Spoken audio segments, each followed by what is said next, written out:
जय Hind, welcome my YouTube channel BK classes में दोस्तों इस यूट्यूब चैनल पहली बार आए हैं सब्सक्राइब कर लीजिए और बेल आइकन को प्रेस कर दीजिए। दोस्तों क्लास 12 पढ़ेंगे हिस्ट्री। क्लास 12 हिस्ट्री पढ़ेंगे VBI दोस्तों, सब्जेक्टिव क्वेश्चन आंसर दोस्तों। तो जैसे वो 2025 में दोस्तों डायरेक्ट पूछेगा, तो इस यूट्यूब चैनल पहले सब्सक्राइब कर लीजिए। तो दोस्तों पढ़ते हैं क्वेश्चन नंबर 1। संहिता किसे कहते हैं?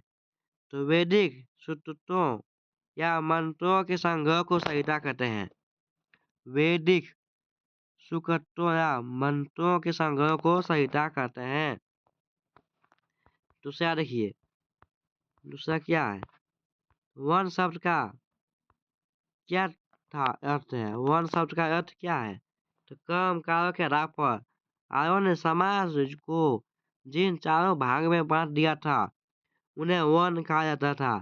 अभिंग राजा ने 4 वन ब्राह्मण क्षत्रिय वैश्य को शुद्ध थे। दोस्तों वन कितने थे? 4 भाग में। पहला दोस्तों वन ब्राह्मण, दूसरा क्षत्रिय, तीसरा वैश्य और चौथा शुद्ध था। तो क्वेश्चन 3, सैनी किसे कहा जाता है? सैनी तो शिल्पियों को वणिकों को अपने अलग अलग संगठन थे जिन्हें सैनिया कहा जाता है। देखो शिल्पियों वणिकों को अपने अलग अलग संगठन थे जिन्हें सैनिया कहा जाता है। 4 नंबर, महाभारत महाकाव्य की दो विशेषताएं लिखें। तो 2 विशेषताएं लिखें, क्या क्या? तो महाभारत महाकाव्य में न केवल कौरव और पांडव को युद्ध का वर्णन किया गया है, बल्कि उस काल के जीवन के विभिन्न पहलुओं पर प्रकाश डाल गया है। अब दोस्तों इसका VBI क्वेश्चन क्या है? तो देखिए इसमें VBI क्वेश्चन है क्वेश्चन नंबर 10। महाभारत में कितने प्रकार के विवाह उल्लेख हैं? तो महाभारत में आदि पर्व के 102वें अध्याय के में भीष्म द्वारा 8 प्रकार के विवाह उल्लेख है।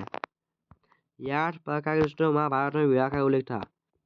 12, हिंदू धर्म के 2 महाकाव्यों का नाम लिखें। पहला रामायण और दूसरा महाभारत। जटिल गोटी प्रश्न था। पहला क्वेश्चन, स्पष्ट करें कि विस्पष्ट परिवारों में पितृवंशिकता क्यों महत्वपूर्ण रही होगी? तो देखिए आंसर, पितृवंशिकता का अर्थ वह वंश परंपरा है जो पिता के पुत्र पुत्र परपोत्र आदि चलती है। माँ से जुड़ी वंश परंपरा मातृवंशिकता कहलाती है। देखिए दोस्तों, माँ से जुड़ी परंपरा को मातृवंशिकता कहलाती है। आप क्वेश्चन नंबर देखिए दोस्तों दूसरा, चारों वर्गों या वर्णों के लिए आदर्श जीविका से जुड़े नियमों का उल्लेख है। तो देखिए पहला, चारों वर्गों या वर्णों के लिए आदर्श जीवों के नियम। पहला क्या था? ब्राह्मण।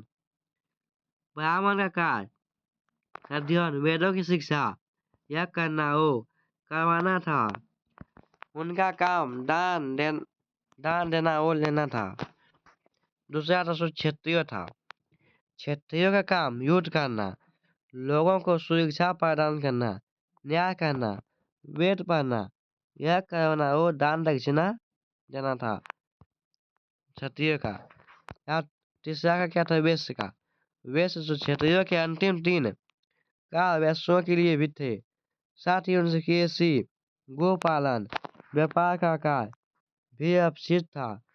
चौथा शुद्ध, शूद्रों के लिए एकमात्र जीविका तीनों वर्णों की सेवा थी। दोस्तों जो तीनों वर्णों की सेवा करता है दोस्तों उसको शुद्ध कहते हैं।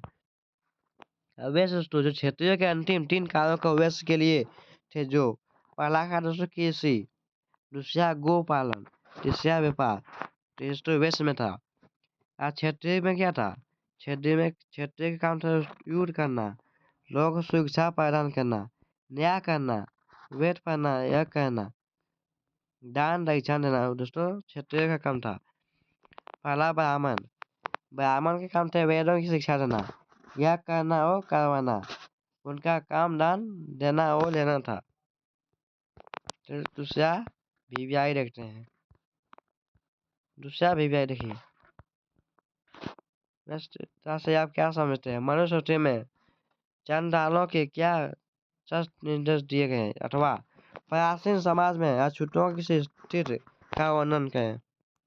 तो ये उत्तर क्या है?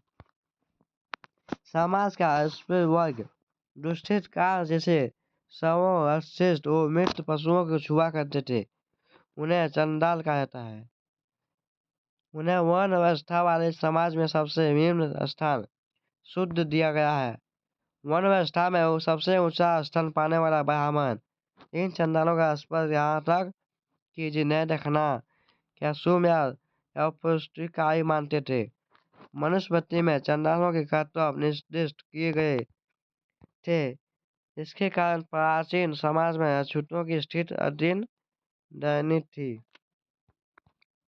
क्वेश्चन नंबर देखिए एक, मनुस्मृति में अछूतों का कर्तव्य की एक सूची दी गई जिसके अनुसार चंडालों या अछूतों को गांव या नगर से बाहर लाना।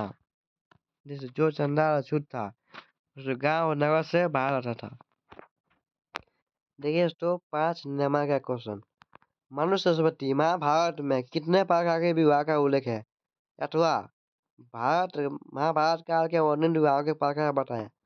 अथवा विवाह के प्रकार और उनकी विशेषता का क्या उल्लेख है? देखिए दोस्तों 3 क्वेश्चन है।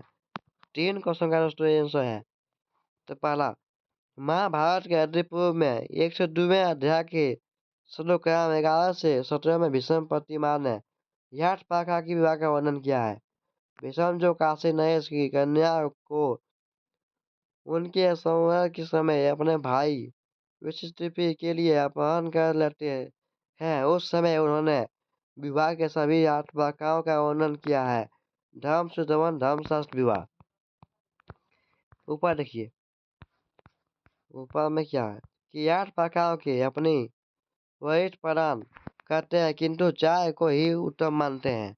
कन्या को अपने गोत्र के बाद अन्य था और इसे विवाह प्रस्तुत करते हैं।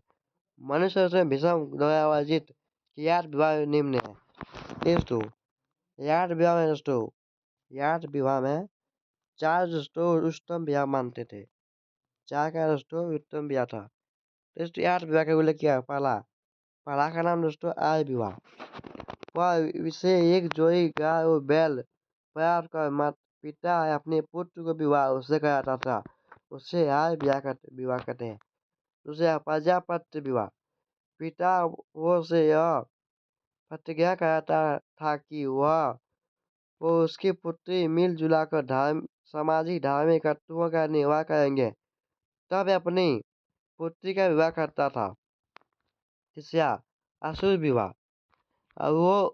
वह से यथाशक्ति धन लेकर माता पिता अपनी कन्या का विवाह उससे करते थे, उसे असुर विवाह करते थे। चौथा गंधर्व विवाह। जब वह एवं कन्या एक दूसरे के गुणों को आकर्षित होकर विवाह करते थे, तब वह गंधर्व विवाह कहलाता था। पांचवा ब्रह्मण विवाह। यह सर्वोत्तम प्रकार का विवाह था। गुणवान व्यक्ति के साथ पूजा व वस्त्र भूषणों से वंचित कन्या का विवाह ब्रह्मण विवाह कहलाता था। आज भी यह विवाह का प्रचलित है। आठवां देव विवाह।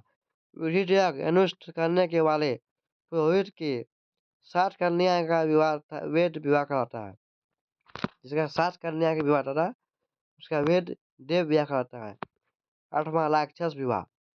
बलपूर्वक कन्या का अपहरण कर लेने जाना राक्षस विवाह कहलाता है। देखिए बलपूर्वक कन्या का अपहरण करके ले जाना उसके राक्षस विवाह कहते हैं। 8वां पिशाच विवाह। सोती हुई अशेष पागल अथवा मदमस्त कन्या के साथ बलपूर्वक सबों का उसे विवाह हेतु मजबूर करना पिशाच विवाह था। दोस्तों आप लोग का विवाह का उल्लेख समझ में आ गया था। दोस्तों आप लोग का VVI सब्जेक्ट क्वेश्चन कमेंट हो गया।